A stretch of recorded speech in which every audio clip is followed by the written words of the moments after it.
છે પીએમ મોદી આજે દેશવાસીઓને મોટી ભેટ આપવા જઈ રહ્યા છે। મહત્વની વાત છે સ્કાયરૂટના ઇન્ફિનિટી હૈદરાબાદ કેમ્પસનું તેઓ ઉદ્ઘાટન કરવાના છે। વિડિયો કોન્ફરન્સિંગના માધ્યમથી પીએમ તેનું ઉદ્ઘાટન કરવાના છે। હૈદરાબાદમાં 2 લાખ ચોરસ ફૂટનું વર્લ્ડ ક્લાસ સ્પેસ કેમ્પસ તૈયાર થયું છે।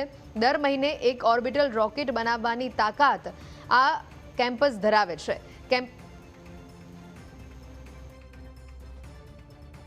श्री टी.जी. भरत जी इन स्पेस के चेयरमैन श्री पवन गोयनका जी, टीम स्काईरूट, अन्य महानुभाव, देवी और सज्जनों,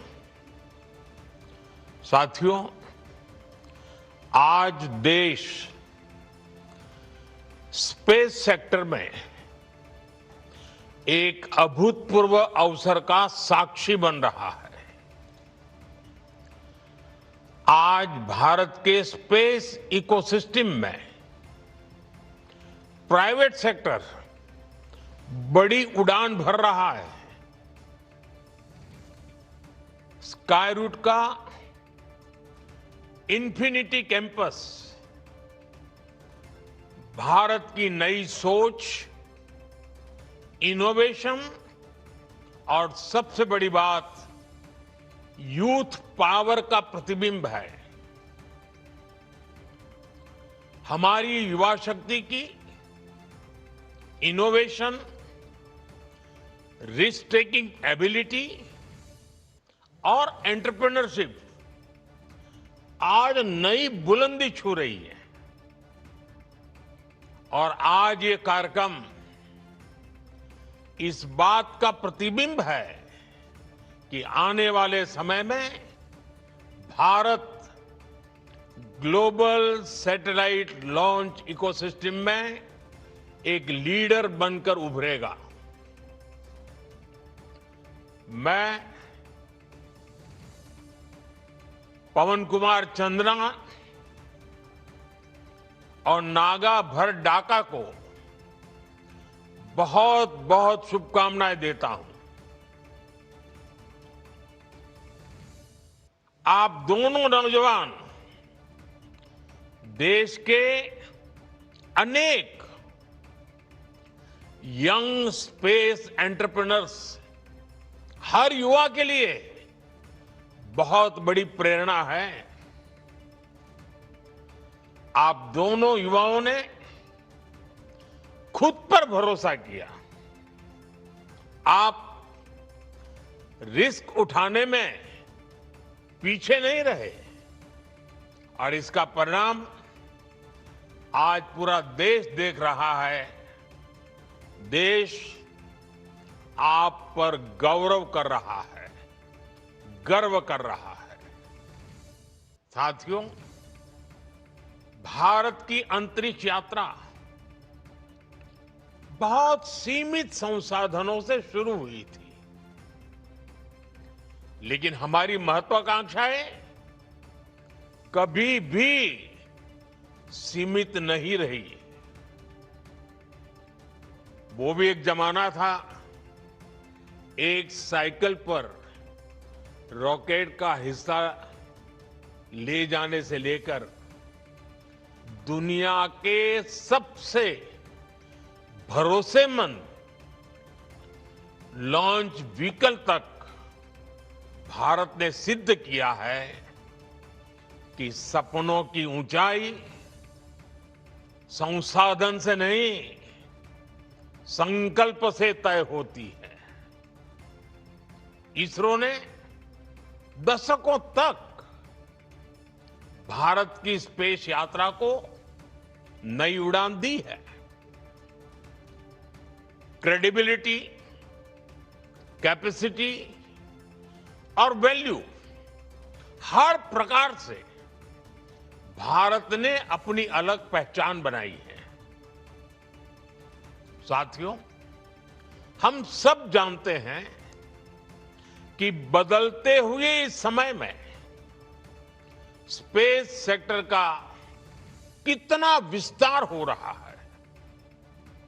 ये communication, agriculture, marine monitoring, urban planning, weather prediction और नेशनल सिक्योरिटी का आधार बन चुका है।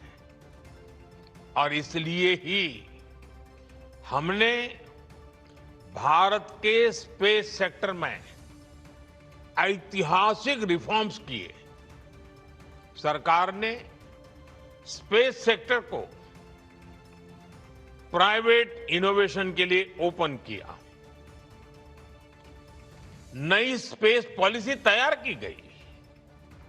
हमने स्टार्टअप्स को, इंडस्ट्री को इनोवेशन के साथ जोड़ने का प्रयास किया।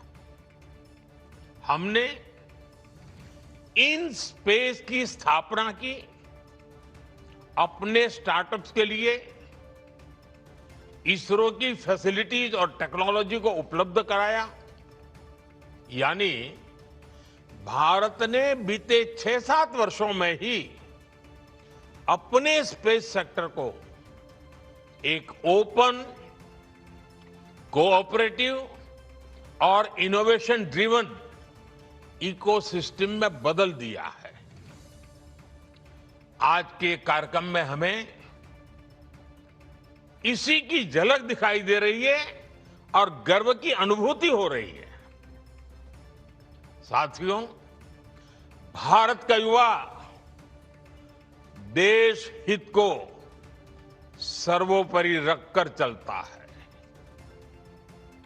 वो हर अवसर का सही इस्तेमाल करता है। जब सरकार ने स्पेस सेक्टर को ओपन किया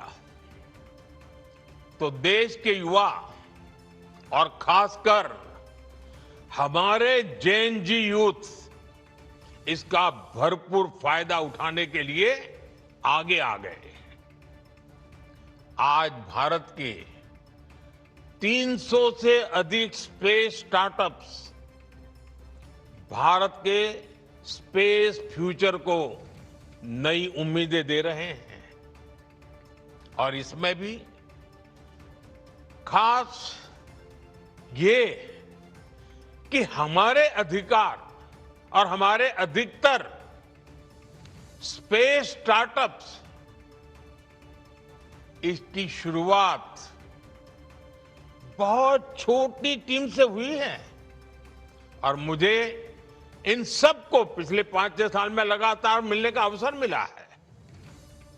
कभी 2 लोग, कभी 5 साथी, कभी एक छोटा सा किराए का कमरा। टीम छोटी थी, संसाधन सीमित थे, लेकिन इरादे नई बुलंदी छूने के हैं। यही वो भावना है जिसने भारत में प्राइवेट स्पेस रिवॉल्यूशन को जन्म दिया है। आज ये जेन जी